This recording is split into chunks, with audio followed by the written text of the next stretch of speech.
अस्सलाम वालेकुम। MW news ते ब्रेकिंग न्यूज़ खणी आहियां त मिसल पुलिस मंशियात फ़रोशन ख़िलाफ़ कार्रवाई बंद न कई।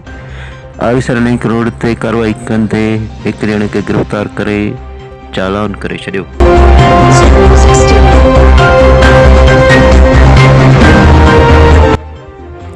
मिसल पुलिस आरिसर लिंक रोड ते गुलशेर हिंगोरो खे 770 गुटकनि जी मेंढपुरनि समेत गिरफ़्तार कयो जॾहिं संदसि साथी इमरान बिरोही फरार थी वञण में कामयाब थी वियो।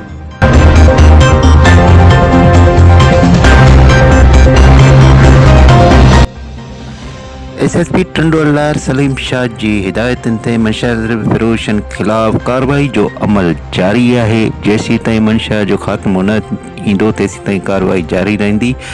मिसण हद में मंशिया फ़रोशन खे बख़्श न कयो वेंदो। SHO नूरदीन मल्ला।